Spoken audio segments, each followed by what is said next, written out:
Tout le monde, aujourd'hui, nouvel épisode des interviews. Cette fois-ci, je vous propose de découvrir Mika, qui était lui aussi avec moi en prépa MPSI-MP au lycée Masséna à Nice et qui, à l'issue de ce parcours-là, a intégré Centrale Nantes. Donc voilà, je vous laisse sans plus tarder avec l'interview. Profitez bien. Salut Mika, donc je te propose dans un premier temps, pour que l'auditoire te connaisse, de savoir quelle prépa tu as faite, quelle école tu as faite et voilà ce que tu aimais faire en prépa, tout ça. Ok, donc moi c'est Michael Orengo, je viens de la prépa Masséna comme Théo à Nice. Et du coup j'ai intégré après 2 années en MPSI et MP, option informatique, l'école centrale de Nantes, où j'y ai fait l'option robotique, puis une césure, puis l'option informatique pour l'intelligence artificielle. Du coup, on commence pour en fait savoir de quel niveau tu partais au lycée. Déjà, pourquoi tu as choisi la classe préparatoire et pourquoi la MPSI en particulier? Ok. Du coup, moi, au lycée, j'étais pas trop sûr de ce que je voulais faire encore. Je savais que j'étais bon en maths, en physique et en sciences en général, et que le métier d'ingénieur était peut-être celui qui m'allait le plus, sans vraiment savoir ce que ça voulait dire. Moi, à l'époque, je faisais aussi de la danse. J'hésitais à devenir danseur, donc pour vous dire que c'était pas vraiment sûr ce que je voulais faire, mais juste j'avais des bonnes notes en maths et en physique, et un peu comme je pense pas mal d'étudiants qui sont bons dans ces domaines mais qui savent pas trop quoi faire plus tard, je me suis redirigé vers là-bas. Ok. Et est-ce que du coup, tu as préparé spécifiquement ton passage quand tu es passé du lycée à la prépa ou est-ce que tu aurais des conseils à donner pour quelqu'un, typiquement un lycéen qui nous regarderait et qui aimerait se préparer au-delà du bac à la prépa? Du coup, moi, j'ai rien préparé du tout. Parfait. Enfin, j'étais un peu. Déjà, je pensais que j'allais l'avoir assez facilement, ce qui n'était pas forcément le cas, et je pensais que ça allait bien se passer, alors que c'est pas forcément. C'était. Dans ma tête, la prépa, ça allait être plus simple que ce que c'est vraiment, parce que juste, j'étais pas du tout renseigné sur ce que c'était. Du coup, sur des conseils que je pourrais avoir sur des gens au lycée, au moment où vous savez que vous êtes pris en prépa, déjà, se préparer beaucoup à l'avance. Je sais pas si c'est vraiment nécessaire, mais les trucs de base, donc typiquement lire les œuvres, des choses comme ça, qu'on te demande de faire, c'est bien de le faire. Après, des choses à préparer en prépa, je pense que ça peut être un plus de peut-être voir quelques débuts de notions, mais genre vraiment début de notions, parce que je pense que ça sert pas à grand chose d'approfondir, vous n'arriverez pas. De toute façon, vous aurez largement le temps en prépa. Et je pense que justement, il vaut mieux profiter peut-être de son lycée, parce que si déjà on se stresse avant la prépa, c'est dans ces moments-là qu'on fait des burn-out. Enfin, je pense qu'il faut bien se décompresser au lycée pour pouvoir bien attaquer la prépa. Ok. Et tu disais que tu n'étais pas très bien renseigné. Tu penses comment est-ce qu'on pourrait se renseigner au mieux? Est-ce que ça a vraiment été pour toi quelque chose qui a pêché? Comment se renseigner, je pense que moi j'étais déjà un étudiant un peu chill, qui pensait pas vraiment aux études, donc j'ai un peu pêché à ce niveau-là, mais en vrai quand les gens font des forums, il y a plein de forums qui sont faits dans les écoles. Enfin voilà, j'avais quand même fait une journée d'intégration dans la prépa Stanislas à Cannes, donc c'était pas non plus hyper décorrélé, enfin je savais un peu ce que je voulais faire. Qu'est-ce que tu imaginais de la classe prépa? Est-ce que tu imaginais une charge de travail vraiment écrasante? Enfin, qu'est-ce que tu imaginais avant de rejoindre la classe prépa? Alors avant de rejoindre la classe prépa, je pensais que ça allait être dur, mais faisable, que la quantité de travail, elle serait beaucoup, mais vu que j'avais jamais vraiment travaillé, j'avais un peu du mal à m'imaginer ce que ça voulait dire beaucoup de travail. Et je pensais que les profs, ils seraient un peu cassants. Et surtout, l'a priori que j'avais à l'époque, c'était que les gens qui allaient être avec moi, ça allait être un peu que des nerds, des gens voilà, qui veulent que travailler, qui sont contents d'être là et qui vivent pour les maths et les sciences. Ce qui est globalement le cas, mais pas vraiment non plus. C'est-à-dire qu'en vrai, on reste tous des jeunes, et ça, c'était le premier truc où j'étais agréablement surpris. C'est-à-dire qu'en vrai, je me suis fait beaucoup, beaucoup de bons potes, et même s'il y avait beaucoup de moments où on travaillait on travaillait ensemble, c'était toujours dans la bonne ambiance, et c'était pas du tout dans une mauvaise énergie, tout ça.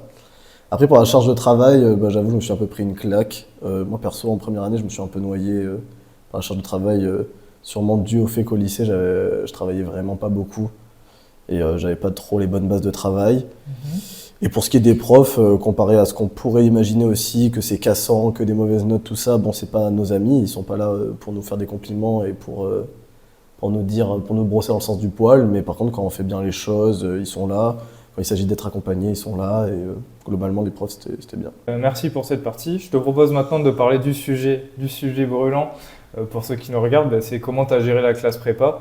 J'aimerais déjà savoir comment ça s'est passé la transition du coup du lycée à la classe prépa. Tu en as un petit peu parlé, mais j'aurais aimé en savoir plus. Disons dans les premières déceptions, c'est pas vraiment une déception, c'est plus peut-être un rappel à la réalité. C'est qu'en vrai, pas mal de gens qui rentrent en prépa font partie des meilleurs de leur classe slash lycée, qui sont un peu toujours au top depuis quand même quelques années. C'est quand même un peu élitiste les prépas, donc c'est souvent les étudiants qui sont bons. Donc quand tu passes de élève très haut du panier de ta classe, voire de ton lycée, à élève moyen, voire élève moins, en fait, ça peut faire peut-être une petite claque au début.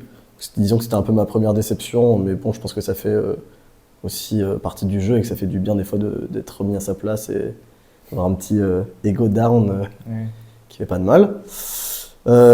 Après, pour ce qui est de la charge de travail, comme j'en ai parlé, moi au début c'était quand même franchement compliqué. Du coup, moi j'étais pas un bosseur jusque-là. Et donc je pense que moi mon problème en première année c'était que j'étais un peu, j'ai un peu pris la vitesse un peu tard. Du coup, j'avais toujours du retard sur ce qui se passait. Et donc, le problème, c'est que j'étais toujours préparé 2 semaines trop tard à ce qui se passait en cours. Et donc, j'ai jamais vraiment rattrapé le bateau. Et donc, ça a été ça aussi ma deuxième complication. Après, n'empêche, le bon point, comme je l'ai dit, ça a été quand même les gens qui m'entouraient. C'est-à-dire que même quand il y avait des périodes un peu moins, il y avait toujours des gens qui sont venus m'aider. On a fait des DM ensemble. J'avais des très bons amis qui étaient peut-être mieux que moi à ce moment-là niveau travail, qui me donnaient des conseils. Et quand j'avais besoin d'aide, ils étaient toujours là pour moi et tout. Donc, Du coup, quelles étaient précisément tes méthodes de travail? Comment tu te préparais au DS et au call? Et en particulier, tu disais que tu t'étais inspiré de tes camarades. Qu'est-ce que tu as pu tirer des conseils qu'on t'a donnés, je sais pas, sur tes méthodes de travail? Alors, moi déjà la prépa ça s'est vraiment passé en 2 années, la première et la deuxième, où la première ça se passait globalement plutôt mal, niveau révision tout ça, où la deuxième j'ai plutôt bien progressé. Donc je peux peut-être faire le parallèle de ce qu'il ne faut pas faire à mes yeux et ce qu'il faut faire, ce qu'il faut bien faire. Donc en première année, ma méthode de révision elle était assez, je pense, classique de méthode de première année un peu perdue, c'est-à-dire essayer de faire le travail qu'on a à faire, pas avoir vraiment le temps, manquer de sommeil, tout ça. Ça, en vrai, c'est vraiment l'erreur classique en prépa, c'est être submergé et du coup juste rentrer dans une spirale infernale où on est tout le temps en retard et tout le temps essayer de rattraper ce qu'il y a à faire. En deuxième année, j'ai un peu lâché ça. J'ai eu une méthode de travail qui a bien fonctionné pour moi. C'était que quand je rentrais de classe, quand je rentrais chez moi, je prenais pas de pause. Je retravaillais jusqu'à une heure fixée, genre pas très tard, c'était 21h, 21h30. Et à partir de 21h30, je faisais plus rien du tout. Enfin, voilà. Et pour ce qui est du travail, j'ai fait beaucoup plus de travail perso en deuxième année. Je faisais toujours le travail qu'on me demandait. La seule différence était que si par exemple j'arrivais la veille d'un truc à rendre et que j'avais vraiment pas le temps et que si je devais le faire, il fallait que je me couche à 2-3 heures, je le passe et c'est pas grave. De toute façon, les notes en prépa, c'est pas ce qui compte, mais plutôt son niveau de préparation pour les concours. Donc j'avais un peu plus ce recul en deuxième année et j'avais plus cette méthode de travail qui était de travailler les choses importantes et surtout privilégier le sommeil. Ok, Voilà. ça marche. Tu décris une grosse différence entre la première et la deuxième année sur tes méthodes de travail, mais est-ce que tu ne penses pas que dans une certaine mesure, la première année était plus dure, on attendait plus de nous dans la mesure où j'ai l'impression que c'est le cas des entre guillemets prépas réputés difficiles, des grosses prépas, alors qu'en deuxième année, au contraire, les profs font plus confiance aux élèves, il y a moins de DM, de trucs obligatoires. Est-ce que tu penses que ça n'a pas joué aussi pour nuancer un peu ce que tu dis, est-ce que tu penses que c'est le cas ou pas du tout? Je pense que ça a joué quand même. Je pense que ça a joué, que oui, la deuxième année, on était quand même un peu plus libre. Mais en même temps, la méthode de deuxième année, si j'avais été avec mon esprit de première année, ça aurait pas marché parce que j'étais un peu trop un manquignol et j'aurais juste passé mes soirées à faire moins de choses plutôt que de travailler. Mais ouais, la deuxième année, je pense que c'est bien de se prendre la claque. Juste si moi je pouvais donner un conseil Enfin, je veux dire, la première année, c'est bien de se prendre la claque, c'est... Bon, en vrai, si vous êtes trop en retard, submergé, des fois, faut savoir un peu rattraper le retard. Et bon, je sais pas si c'est un très bon conseil, mais quitte à rater une leçon et passer à la suivante. Je sais pas ce que t'en penses, mais...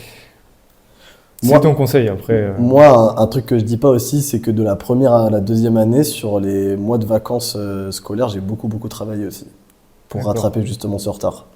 Donc les je pense que ça a joué.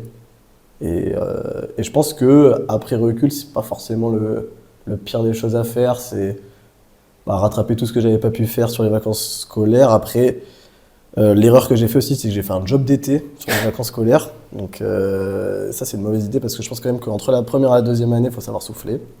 En vrai, s'il y a une pause de 2 mois, c'est pas pour rien. Il faut savoir la prendre.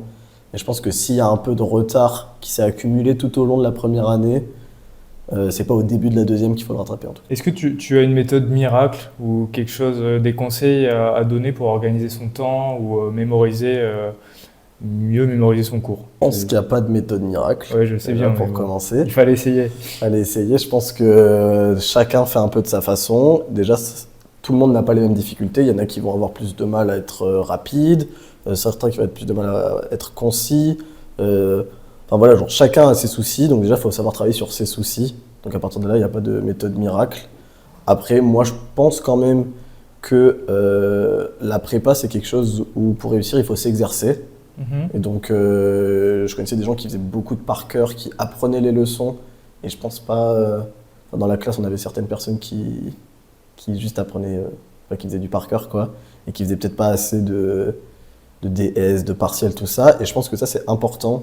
C'est pas une méthode miracle, mais c'est plus un petit tips que, en vrai, faire des partiels faire des concours en situation, c'est-à-dire faire le plus possible en un temps donné, savoir sauter des questions, des choses comme ça, savoir choisir les bonnes parties, enfin voilà, ça je pense que c'est important parce que si on le fait pas avant le concours, ça sera la première fois qu'on le fait et les premières fois ne se passent jamais bien. Oui, merci. Donc il faut s'entraîner en conditions. Ouais, je pense. Comment dépasser en fait l'envie d'être un bon élève et de se cantonner à avoir un 10 en apprenant bien son cours et s'exercer en essayant de viser plus, mais en prenant le risque de ne pas retranscrire parfaitement la question de cours. C'est une bonne question. Je pense que c'est quand même important de comprendre parce que forcément, quand on comprend, on réussit mieux à l'expliquer. Personne qui ne comprend pas un exercice peut le réussir parfaitement, ça c'est pas possible. Après, je pense que comprendre ce qu'il faut comprendre, ça vient aussi en s'exerçant, en faisant des partiels, etc. Des fois, on peut peut-être tiquer sur certaines notions en disant « Ah, ça j'ai vraiment du mal à le comprendre », alors qu'en fait, ça sert pas à grand-chose le jour des concours. Après, évidemment, ça dépend de ce qu'on veut. Si on veut vraiment, des fois, pour la beauté de la science, c'est pas ce que je vais dire, c'est un peu une absurdité de juste faire des exos et essayer de savoir les faire. Mais après, pour le jeu des concours, c'est peut-être des fois ce qu'il faut faire. Après, oui, c'est sûr qu'il faut comprendre son cours. Et je pense que là, en première année, il y a beaucoup plus une part à comprendre que peut-être en deuxième. Après, c'est mon avis. Okay. Du coup, une semaine typique de révision, donc en dehors des concours, donc une semaine typique en sup ou en spé de révision. Où j'ai cours la semaine où tu as cours, oui. Où j'ai cours. Pour moi ou ce que je conseille? Ce que tu conseilles, mais que ça reste possible, quoi. Voilà. Ok. Ce que je conseille de faire, ça dépend des gens. Vous finissez les cours, soit vous avez besoin de prendre une pause, de souffler de votre journée, soit vous n'en avez pas besoin. L'important, c'est si vous prenez une pause, c'est de savoir se reconcentrer par la suite et repartir dedans. Moi, je sais que j'en faisais pas, mais ça dépend vraiment des gens. Un petit goûter, ça peut toujours servir, une petite dose de sucre. Après, moi, je dirais que déjà, il faut que ça marche par bloc. Je pense que ça sert à rien de faire 1 heure de maths, 1 heure de physique, 1 heure d'anglais, 1 heure de philo tous les soirs. Tant qu'à faire, il faut mieux faire 4 heures de maths, 4 heures de physique, 2 heures de philo, 2 heures d'anglais. On va faire des gros blocs parce que c'est comme ça qu'on progresse en restant longtemps sur une matière et en approfondissant le sujet. Et je pense, moi ce que je faisais, c'est que du coup je faisais une première partie de révision cours et une première partie de révision exercice, devoir libre et DS, je faisais ça à peu près tous les soirs. Et sans oublier après un petit temps quand même dans la soirée pour relâcher parce que sinon c'est là que... Ok, tu vois, tu m'offres la transition parfaite. Comment est-ce que tu te relâchais?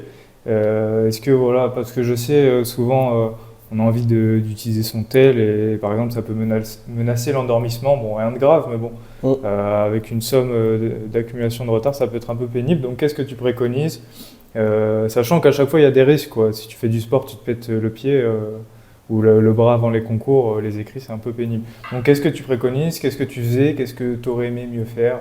Moi, déjà, je pense qu'un bel ennemi de la concentration, c'est le téléphone, quand même. Mine de rien, les réseaux sociaux, tout ça, ça peut vite prendre du temps, c'est très chronophage. Moi, je sais que personnellement, quand j'étais en deuxième année, j'avais une limite de, je crois, 45 minutes quotidiennes sur mon tel, et j'en étais, à la fin de la deuxième année, j'en étais même à moins. Je faisais beaucoup moins que ça, je devais faire 30 minutes par jour. Et en vrai, on gagne beaucoup en efficacité en posant le tel, et en plus, ça fait pas forcément de mal.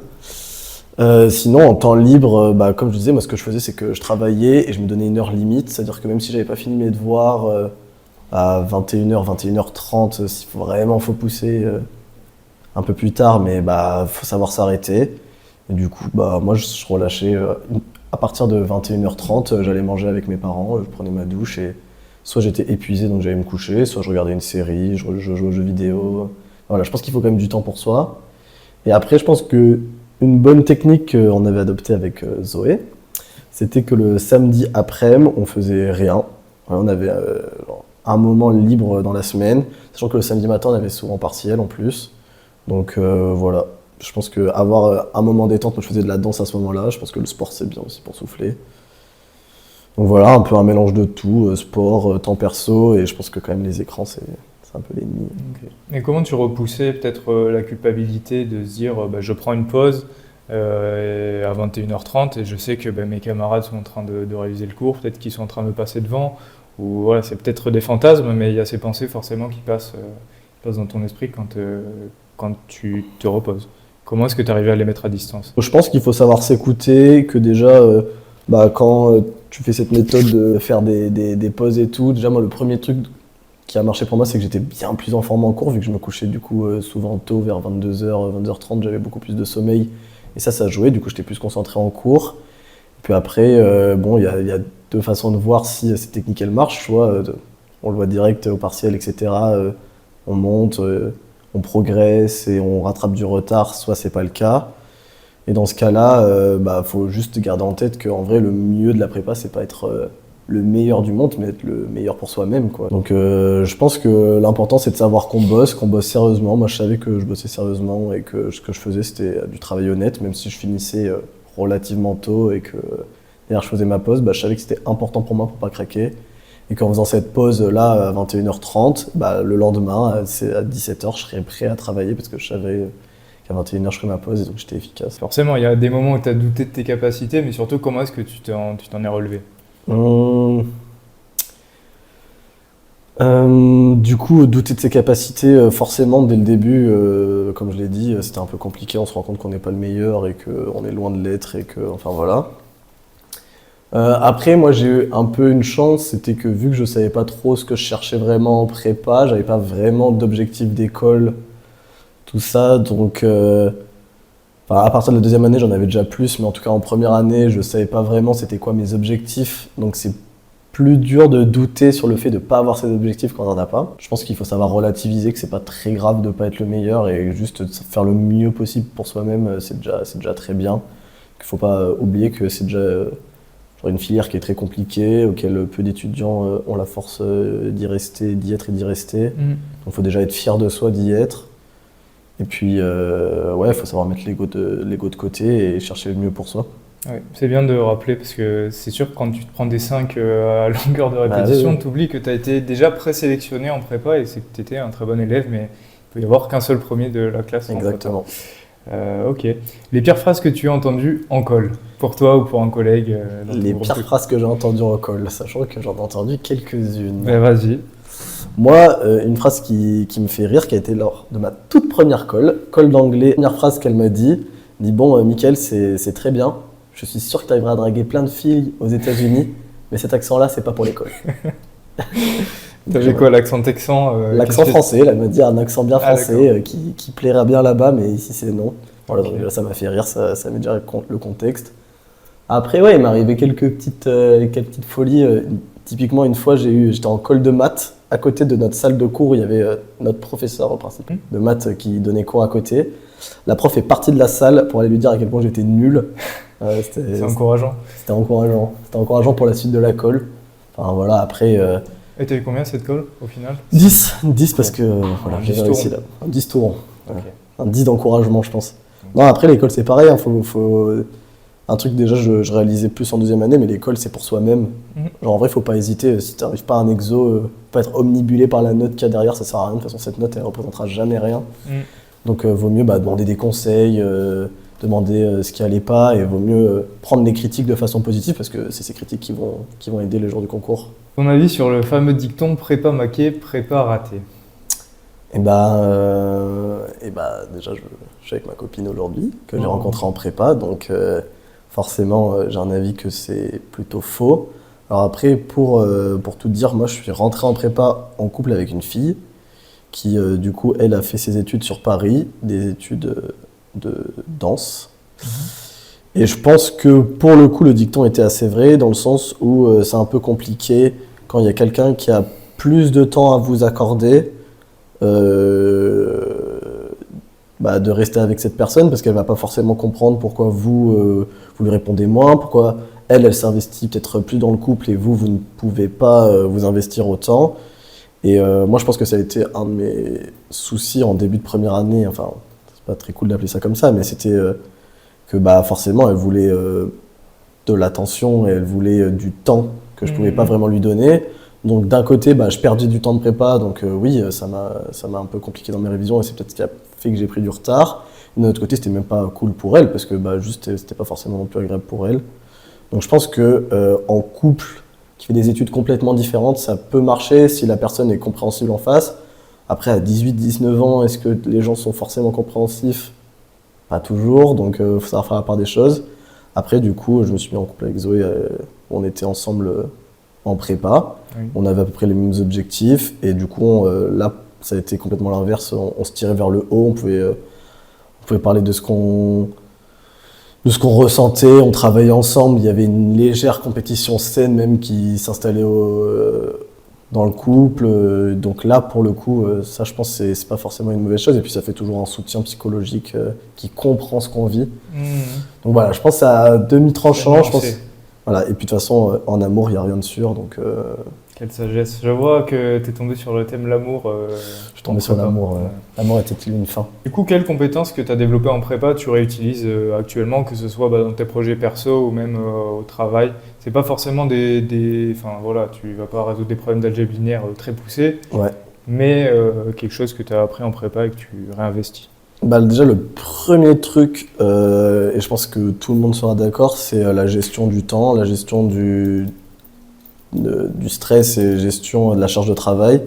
Ça veut dire que, forcément, quand je me compare au mois du lycée, quand j'avais une tâche à faire, ça pouvait me prendre 10 fois plus de temps que ça peut me prendre maintenant, parce que maintenant, quand j'ai du travail à faire, je sais me concentrer dessus, je sais être efficace dessus. Enfin voilà, donc déjà, c'est la première chose, la gestion du temps. Savoir se concentrer, savoir se planifier, des choses à faire. Après, en compétences techniques, en vrai, je pense qu'on travaille comme de la logique, tout ce qui est démonstration, ça participe au fait de comprendre des choses. C'est une méthode de réflexion qui, je pense, peut toujours servir au quotidien. Après, moi, je fais de l'informatique aujourd'hui, donc peut-être plus les cours d'info, mais... Enfin, la réponse est triviale, mais est-ce que tu regrettes d'avoir fait prépa? Et surtout, est-ce que si on t'avait posé la même question quand tu étais en prépa ou en école, est-ce que tu aurais répondu de la même manière? Alors moi, je n'ai jamais de regrets. D'accord, Non, ok. c'est faux, mais... Non, en vrai, que ce soit maintenant, que ce soit en prépa, que ce soit en école, j'ai jamais regretté de faire prépa. Comme je l'ai dit de base, j'étais pas vraiment sûr de faire prépa, je voulais peut-être faire de la danse, tout ça, mais une fois que j'y étais, j'étais agréablement surpris. Même si c'était difficile, en vrai, ça reste dans les belles années de ma vie et moi j'en ai des très bons souvenirs. Je me rappelle pas du tout de la prépa comme un moment horrible. Après forcément ça fait 4 ans maintenant, donc et j'ai un peu la fâcheuse tendance à me souvenir que des bonnes choses. Mais du coup j'en ai des bons souvenirs, j'ai toujours des bons amis, du coup je regrette pas du tout.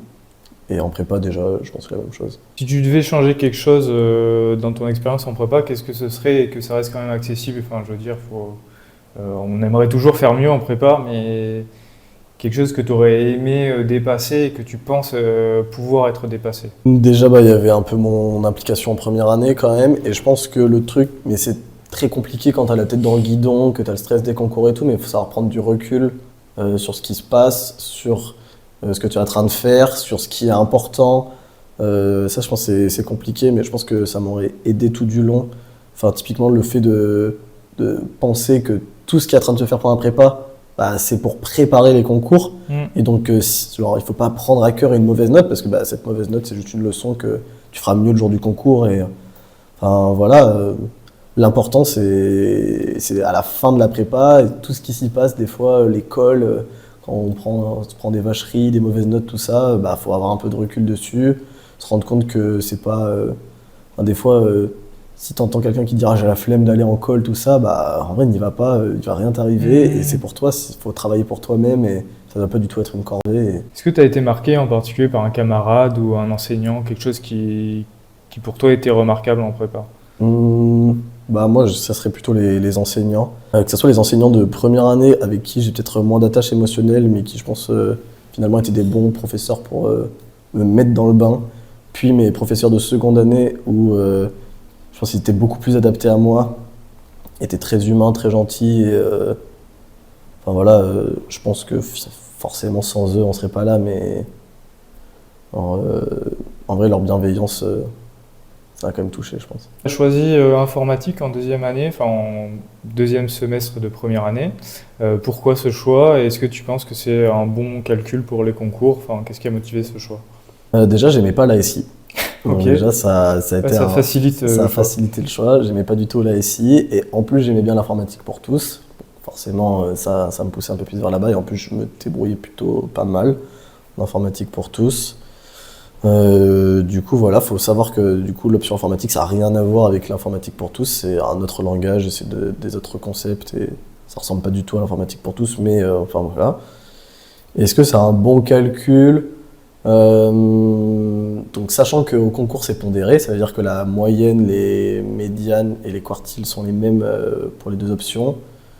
Je pense que globalement, si vous n'êtes pas très bon en info et que c'est un peu un choix par dépit, c'est peut-être plus une mauvaise idée d'aller en info qu'en SI. Parce que je pense que quand même la plupart des gens qui sont en info, c'est qu'ils aiment ça et qu'ils sont bons là-dedans. Donc pour moi, c'était un bon calcul où j'ai eu des bonnes notes. Après, ça c'est à vous de choisir. En fin de compte, de prendre l'informatique en option, ça t'oblige à faire la MP en deuxième année. Ouais. Est-ce que du coup, il y a eu un débat est-ce que tu aurais envisagé la PSI? Bah, déjà, j'étais pas trop mal en maths. C'était une des rares matières où justement ça allait. Informatique aussi, donc en vrai, PSI, ça me semblait pas la meilleure idée pour moi. Et puis, le fait que quand je suis rentré en prépa, j'étais pas trop au courant de ce qui se passait. Déjà, j'avais la vision de MPSI, MP. Je savais même pas qu'il y avait de filières avant de rentrer en prépa. Enfin, qu'il y avait plusieurs filières. Donc, déjà, ça a un peu, je pense, conditionné mon choix.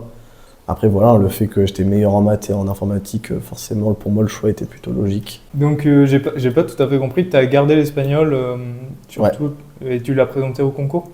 Oui. Ok, donc juste à l'écrit, puisque bah, tu as fait partie de la promo Covid. C'est ça, promo Covid. Voilà. Est-ce que ça a été utile dans ton cursus? Est-ce que tu recommanderais aux étudiants de faire pareil? Dans quelle mesure? Donc, est-ce que moi, ça a été utile pour mes concours? Donc, je l'ai eu juste à l'écrit à CCP et j'ai eu moins que 10. Donc, Ok, pour donc le pas coup, du ça tout a été utile. pas du tout utile. En plus, Ok. je concourais pas forcément pour CCP. Après, c'était une année particulière, forcément, où on n'avait pas d'euros. Et je pense que le fait de savoir que j'allais pas vraiment me servir de l'espagnol sur la fin, ça m'a peut-être un peu plus démotivé. Alors après, est-ce que moi, ça a été l'utile LV2? Je dirais que non. En vrai, j'étais peut-être pas assez bon en rentrant en prépa pour que ça soit vraiment utile. Et en vrai, je pense que j'aurais pu me servir de ces 2 heures par semaine pour décompresser, pour prendre un peu plus de temps. Donc moi, perso, c'était plutôt un non. Mais je Ok. pense que c'est parce que j'étais pas assez bon en arrivant. De base. Du coup, comment tu t'es préparé au concours? Quelle était ta routine de travail, sachant que, je précise encore une fois, tu n'as fait que les écrits vers...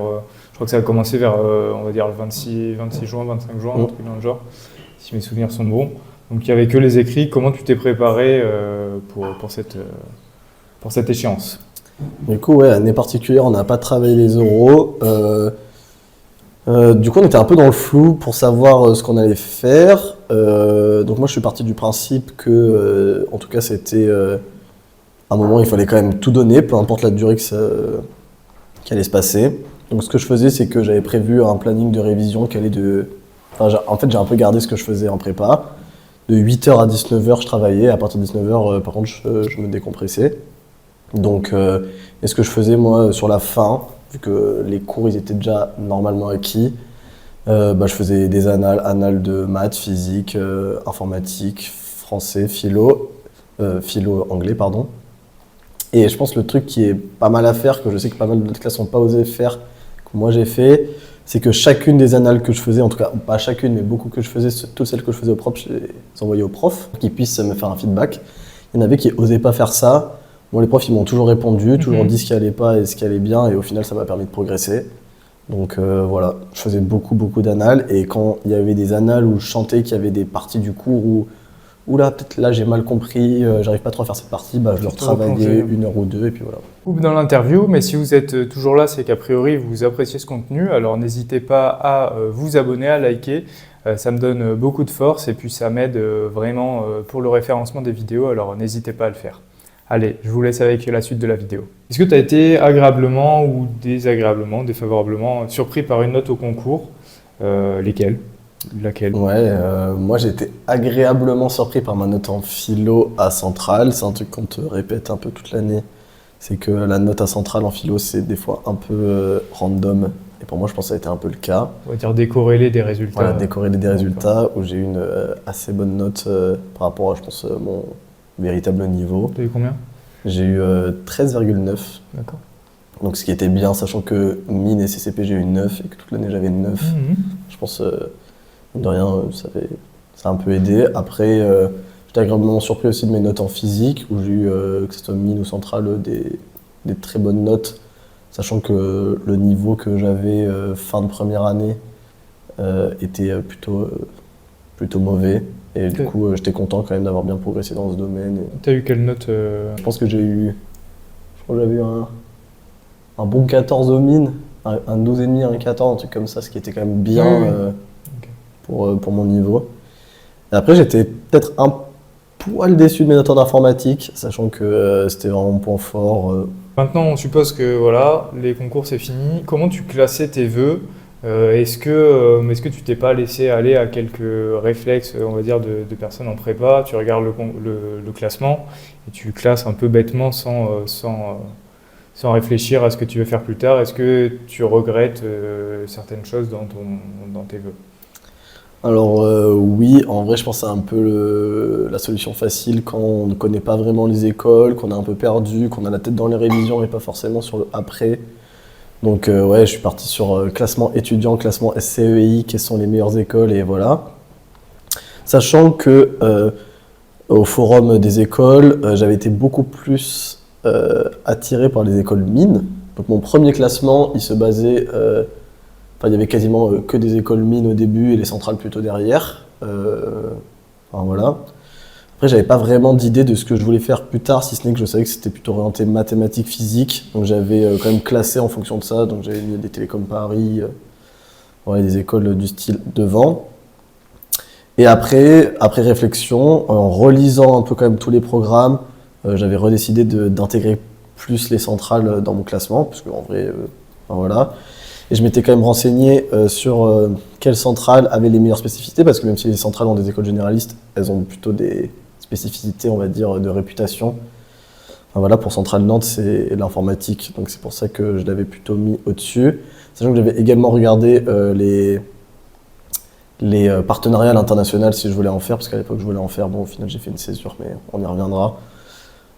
Du coup voilà, j'ai un peu classé comme ça, un peu au classement SCI, aux options, et puis voilà. Comment tu t'es renseigné sur les écoles? Est-ce que tu as dit que tu étais allé au forum, donc c'est-à-dire que les anciens étudiants viennent présenter leurs écoles, mais est-ce que tu t'es renseigné en cours d'année sur certaines écoles ou vraiment tu as attendu la fin des concours? Est-ce que tu penses que il faudrait prendre peut-être le temps pendant les vacances de chercher un peu plus certaines écoles?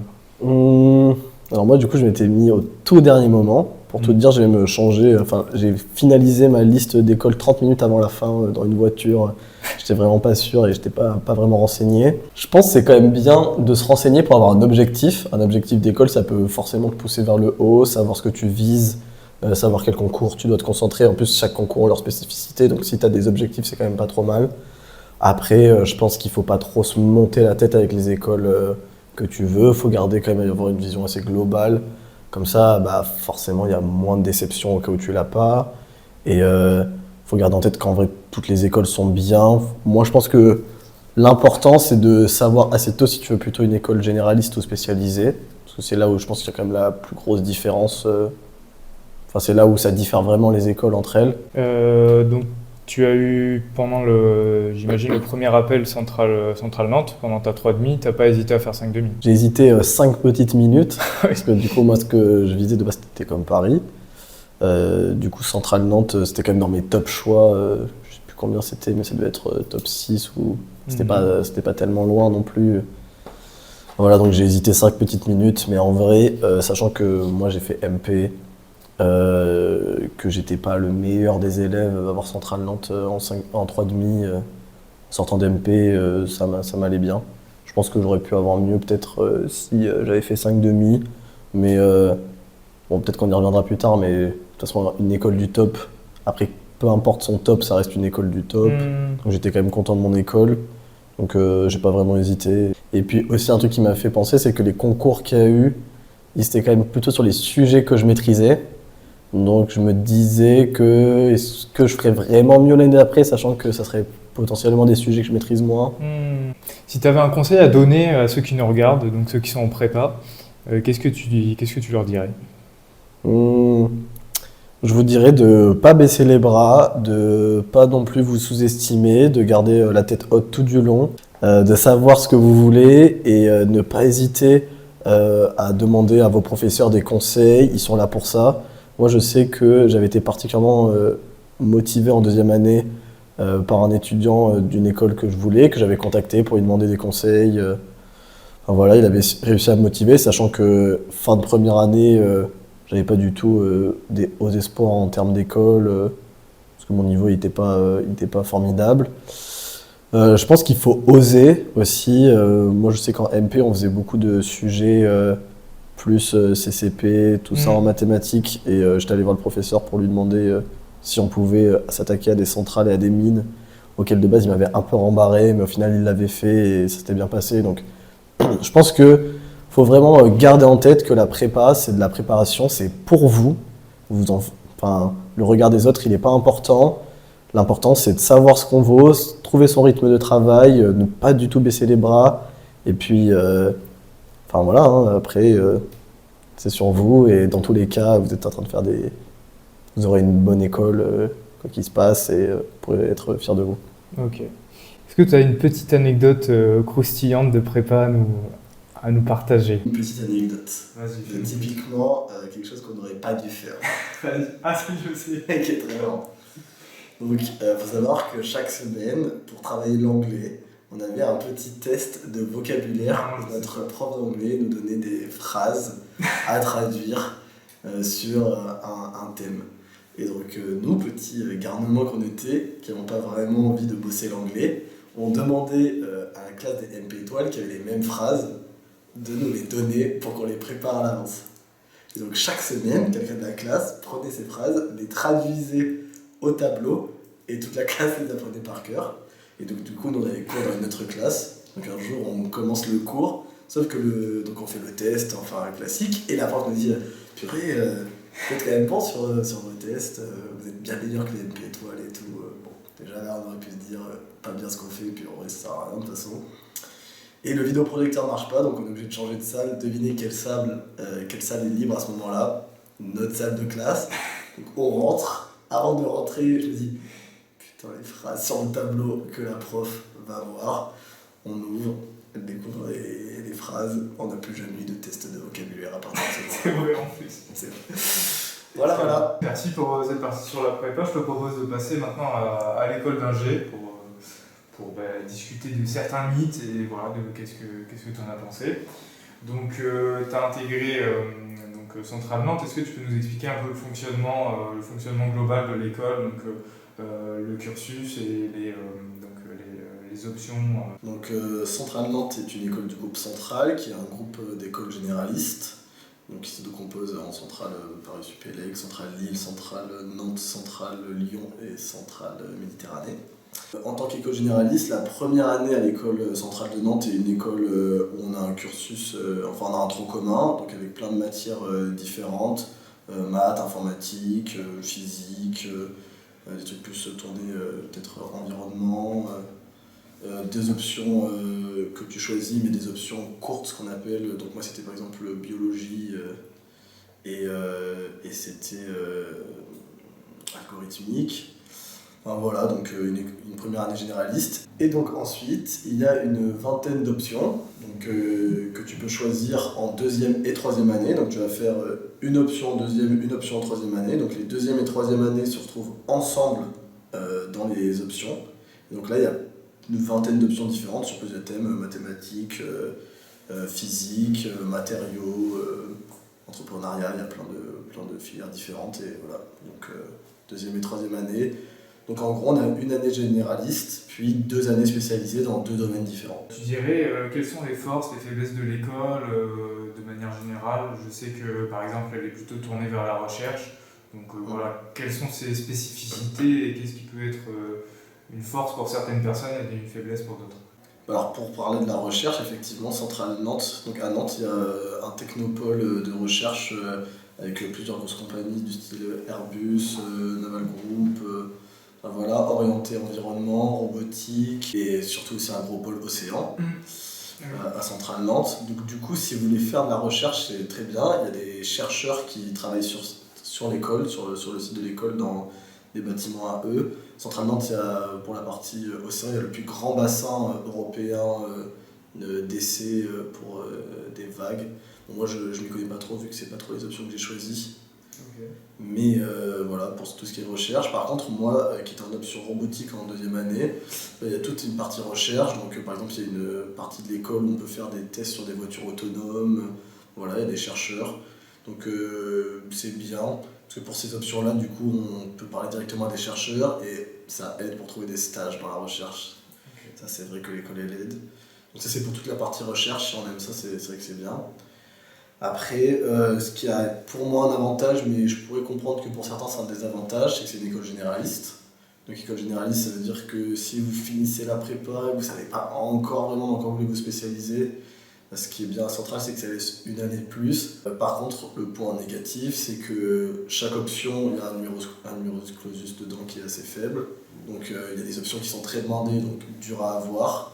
Donc forcément, vu que c'est des options très demandées, c'est celle où vous êtes le plus susceptible de demander. Enfin, voilà. Donc ça peut être un peu frustrant parce que même s'il y a beaucoup d'options, on se retrouve à en faire que 2 si on fait les 2 années à Centrale ou une si après on part en double diplôme. Donc si on ne fait pas celle qu'on veut, au final, ça peut être un peu frustrant. Pourquoi tu as choisi en particulier d'intégrer cette école pourquoi le cursus, tu as choisi le cursus que tu as choisi toi? Donc pourquoi j'ai choisi cette école parce que c'était l'école que j'ai eu selon mon classement. Donc pourquoi je l'ai classée à ce niveau-là, c'est parce que c'était quand même une bonne école reconnue en France et à l'international, c'est-à-dire qu'il y a pas mal de partenariats avec de grosses écoles. Et puis voilà, il n'y avait pas vraiment trop de raisons, je fais partie des gens qui classent quand même pas mal selon le CEI, tout ça, donc ça veut dire que c'était la meilleure école que j'ai eue. Et quand même, un truc qui m'a un peu plus poussé, donc il y avait un peu un débat Centrale-Nantes, Centrale-Lyon, par exemple, qui, moi, à mon année, était égal, je pense que c'est toujours à peu près le cas. C'est que Centrale Nantes, c'est la centrale informatique, je savais déjà que j'aimais ça, et qu'en vrai, Centrale Nantes était plus reconnue à l'international avec plus de double diplôme, c'est ce qui m'a aidé à faire mon choix. Pour ce qui est de mes spécialisations, donc moi en deuxième année j'étais en robotique. Robotique, c'était pas vraiment par choix, justement, question de numerus clausus, c'était mon 4e choix.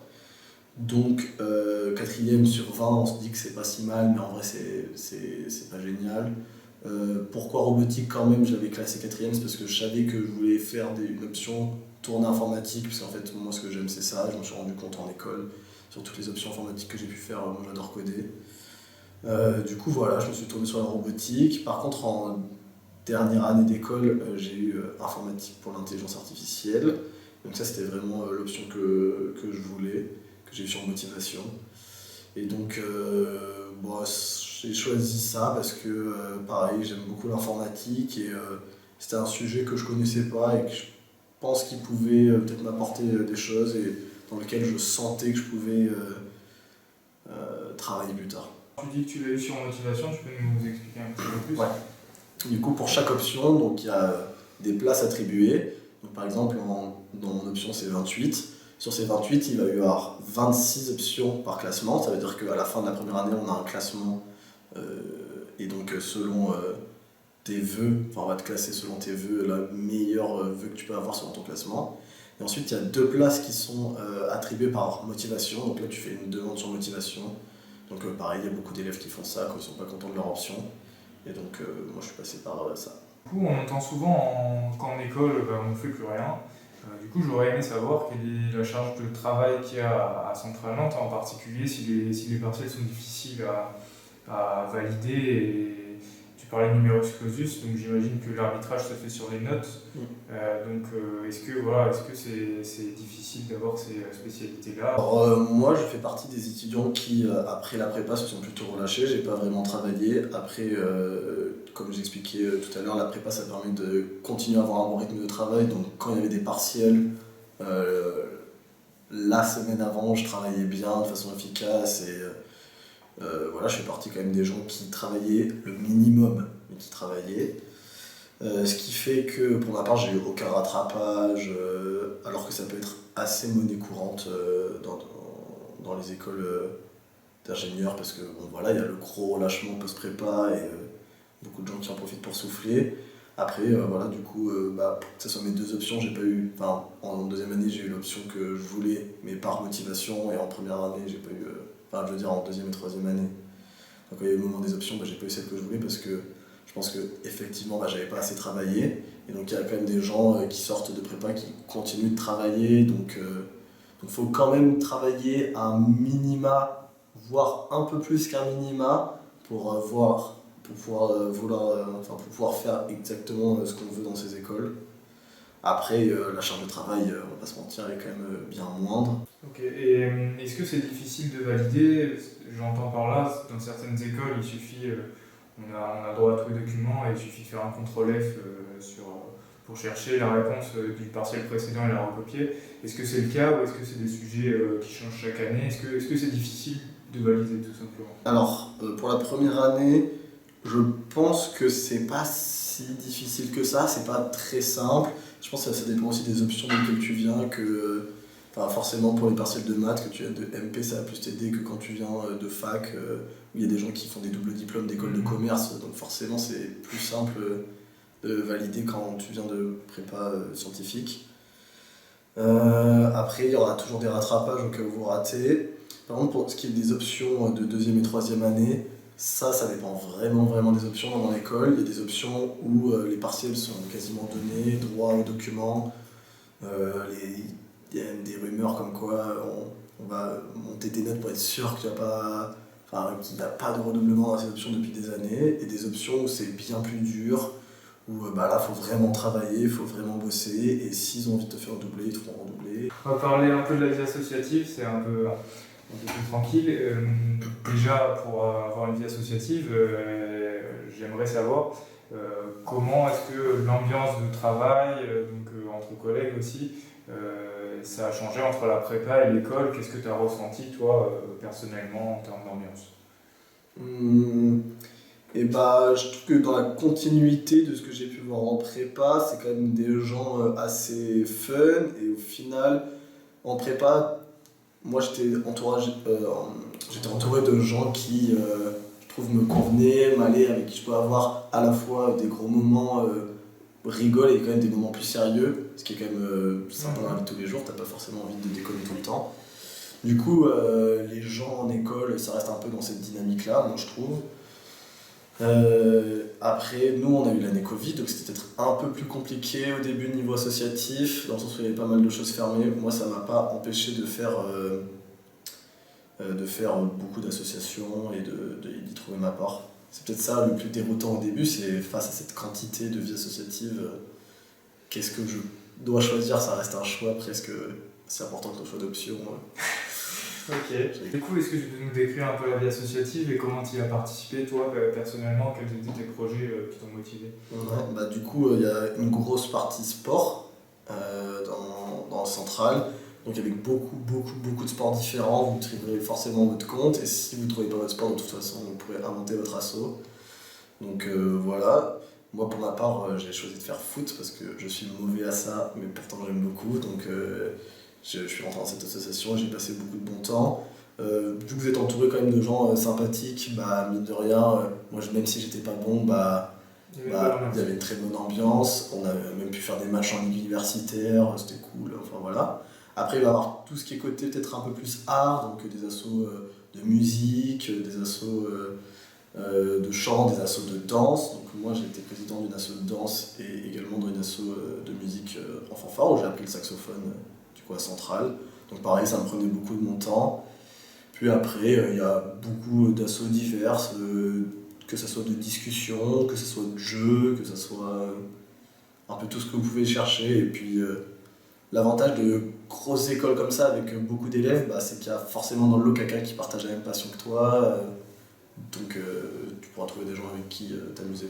Ok. Est-ce que tu peux nous partager un événement ou deux événements très stylés en école sur lesquels tu t'attendais pas? Par exemple, nous on a eu un feu d'artifice sur le campus, c'était quand même.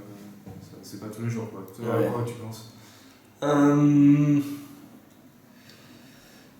Qui me vient tout de suite, mais c'est plus des trucs récurrents, il y a des compétitions inter-écoles de sport et même du coup les intercentrales, donc, qui sont des compétitions inter-écoles où ça s'affronte sur plein de sports différents et mine de rien c'est une organisation monstre faite par les étudiants, donc j'avoue ça m'a assez impressionné. Et ce que j'ai assez aimé aussi c'est qu'il y a par exemple les intercentrales c'est pour le sport, mais il y a eu dans les écoles centrales il y a les ICAR, donc qui est pareil une compétition inter-école mais d'art. Donc où ça va être cinéma, danse, musique, tout ça, et je trouve ça cool de partager les passions de tout le monde et de faire des trucs pour les passions de tout le monde. Et pareil, c'est quand même des gros événements que l'école autorise, il y a des sponsors organisés par des élèves, donc ça j'avoue que ça m'a assez impressionné. Comment donc, je rappelle encore une fois, tu as fait partie de la promo Covid, donc il y a un des critères pour être diplômé ingénieur, c'est qu'il faut écouler sa mobilité à l'international. Donc comment tu as réussi à l'écouler dans ces conditions particulières et qu'est-ce que tu as retenu de ces expériences à l'étranger ou pas d'ailleurs? Ouais. Moi c'était un peu particulier parce que ma première façon de valider la mobilité c'était pendant un césure où je suis parti 6 mois en Amérique du Sud, donc pour faire des missions solidaires et pour faire de la musique et du tourisme finalement. Donc Colombie, Équateur, Pérou, Bolivie. Donc ça, super expérience, ça m'a permis de rencontrer des gens. Je pense que ça m'a pas mal changé et ça m'a donné une vision du monde qui est assez différente. Et en fait, la césure en général, moi, ça m'a permis de peut-être faire une pause de justement cette vie associative, vie un peu à 200 à l'heure, de cours, et de me concentrer sur peut-être des choses plus concrètes. Donc j'ai fait 6 mois d'entreprise et puis ensuite 6 mois de voyage. Et donc ça met un petit coup de sérieux, on se rend compte que déjà on se rapproche de cette vie entre guillemets d'adulte où plus de responsabilités, plus de choses à faire. Et il y a quand même un côté assez appréciable de je suis pas juste en train d'apprendre des choses, mais je commence à avoir les capacités d'apporter mon savoir-faire à des entreprises. Donc c'est un peu ce que j'ai ressenti pendant mes stages et du coup beaucoup pendant ma césure, un peu cette satisfaction de travailler dans une grosse boîte parce que j'ai travaillé jusqu'à Naval Group. Bon, voilà. Et donc le fait de pouvoir apporter mon savoir-faire, c'est quand même un sentiment assez satisfaisant et donc ça fait grandir. Et puis bon, gagner de l'argent c'est cool en plus. J'ai pas validé la mobilité internationale grâce à ma césure, parce qu'au final ça ne la validait pas. Donc ensuite, en fin de dernière année, j'ai fait un stage en Espagne. D'accord. Et du coup, le stage en Espagne, j'étais dans une boîte franco-espagnole et j'étais à Barcelone et pareil, c'était bien. Même si je pense qu'en expérience internationale, ça m'a beaucoup moins apporté que l'Amérique du Sud, même si c'est ça qui a validé mon expérience internationale. Dans le sens où déjà, dans la boîte où j'étais, on parlait majoritairement français, voire anglais. Et Barcelone, j'étais avec un groupe de Français, enfin, c'était pas du tout pareil que ma césure en Amérique du Sud. Mais voilà comment j'ai validé la mobilité. Je voulais juste savoir, par rapport au stage, quelle était la politique de l'établissement? Parce que je sais que certaines écoles obligent de faire un stage ouvrier obligatoire en première année, est-ce que c'est le cas? Et voilà, si tu peux m'en dire plus. Ouais, alors centralement, tu es assez strict niveau stage. Donc en première année, c'est stage ouvrier obligatoire, donc de 4 semaines minimum, si je dis pas de bêtises, 4 ou 5 semaines. Voilà, alors après, c'est strict, mais pour ce premier stage, euh, faut quand même que ça soit un stage sérieux, mais tu peux valider de plusieurs façons. Typiquement, moi, j'ai pas du tout fait un stage ingénieur, j'ai fait standard dans une banque. C'était surtout parce que c'était une question de piston et qu'en plus il y avait un salaire à la clé. Alors voilà. Après, du coup, il faut qu'il y ait une autre condition, il faut avoir fait 25 semaines en entreprise. Donc ça veut dire que si en deuxième année, vous faites un stage dans un labo de recherche, ben, il faut forcément qu'en troisième année, il y ait, pas 25, pardon, 20 semaines de stage en entreprise. Donc, voilà, c'est ça les conditions. Il faut qu'il y ait 4 semaines stage obligatoire en première année. Ensuite, en tout, c'est 20 et 25 semaines de stage en deuxième et troisième année. Et dans ces 20 et 25 semaines, il faut qu'il y ait 20 semaines en entreprise, 20 semaines internationales, je crois. Comment tes stages ont permis du coup de renforcer les apprentissages que tu as eus en école et quelle a été la contribution des stages dans ton profil professionnel? Ouais. Bon, alors moi j'ai eu la chance, et c'est peut-être un peu un choix, de faire 3 stages complètement différents dans 3 structures complètement différentes. Donc la première, comme je l'ai dit, c'était standardiste en banque, donc pas du tout dans le domaine de l'ingénierie et plutôt dans du domaine du relationnel, vu que je passais ma journée au téléphone avec des gens. Donc ça, c'était un peu un jeu de la facilité parce que ma mère travaillait en banque et donc c'est elle qui m'a aidé à faire ce stage. Mais en même temps, ça me faisait plaisir parce que je pense que ça permet d'avoir une vision plus globale sur ce qu'est un métier hors ingénierie. Et j'avais quand même un peu envie d'avoir ce truc-là. Et ça m'a confirmé et conforté dans l'idée que c'est pas ce que je voulais faire. Donc c'est quand même bien. Voilà. Donc d'un point de vue très technique, ça m'a rien apporté spécial ce stage, mais d'un point de vue humain, voilà, je pense que c'est quand même bien et je retiens une bonne expérience quand même. D'accord. Mon deuxième stage, qui était du coup stage de fin de deuxième année, plus stage de césure, enfin qui s'est prolongé ensuite en intérim en césure, c'était dans une grosse boîte française à consonance plutôt militaire. D'accord. Et donc ça c'était bien aussi parce que j'avais envie de travailler dans un grand groupe, de voir enfin, voilà, ce que c'est qu'une entreprise bien fondée. On dit souvent qu'en entreprise, il y a 3 facteurs importants qui sont l'argent, le temps et la qualité, et que c'est dur de mettre en œuvre ces 3-là. Et par exemple, dans des startups, faut beaucoup plus faire attention. Enfin, le temps est une denrée qui est très importante, il faut faire tout vite. Pareil, il ne faut pas dépenser trop d'argent. Donc des fois, on va plus mettre à côté la qualité. Enfin voilà, dans des grands groupes comme ça, c'était vraiment... Il n'y avait pas de souci de temps, pas de souci d'argent. Par contre, qualitativement, il fallait que ça soit parfait. Vu que c'était un domaine très spécifique. Donc ça m'a fait plaisir de travailler dans cette boîte qui était... Enfin, j'étais sur site très grand, je crois qu'il y avait 2500 employés sur site. Pour aller d'un bâtiment à l'autre, des fois il fallait bien que je marche 15 minutes. Donc, voilà, et donc là j'étais dans un département de recherche où je travaillais sur des domaines de précision de robots. Donc avec une équipe très sympa, une équipe jeune. Donc j'avais quand même la chance d'être une petite équipe dans une grande boîte, et pas dans un travail à la chaîne. J'en retiens des bonnes expériences. Comme première expérience professionnelle, elle était bien, avec une bonne équipe, dans un grand groupe. Enfin, voilà. Et du coup, ma dernière expérience professionnelle, qui est mon stage du coup de fin d'études, et qui s'est continué en CDI actuel, c'est dans une plus grande qu'une start-up maintenant, une série B, orientée sur des processus informatiques pour des salles de sport. Et donc ça, c'est beaucoup plus petite boîte qui est en train de grandir et qui s'est créée il y a à peine, on est en 2025 maintenant, donc il y a à peine 6 ans. Et donc voilà, qui est en pleine croissance. Je travaille dans une petite équipe, beaucoup plus mentalité start-up. Donc c'est bien parce que j'ai déjà un peu la double vision de travailler dans une grosse boîte bien instruite et voilà, qui est déjà un gros nom sur un CV, et dans une boîte beaucoup plus restreinte où Enfin, les processus sont bien différents, on doit se faire un nom, essayer de se faire un nom constamment. Et donc, moi, d'avoir ces deux visions, d'avoir ces deux expériences, ça me va. Ces deux casquettes, ça me va bien. Et j'ai apprécié les deux expériences. Et puis voilà, c'est ce que m'ont apporté mes stages. Avant qu'on conclue l'interview, à quoi est-ce que tu te destines pour les prochaines années? Comment est-ce que tu vois les choses? 4 mois que je suis sur le marché du travail, donc là pour l'instant, mon but c'est de gravir les échelons et continuer dans ma boîte. Voilà, et puis peut-être à terme, peut-être trouver un poste plus orienté management, mais toujours avec un côté technique. Donc voilà, pour l'instant c'est de progresser de façon.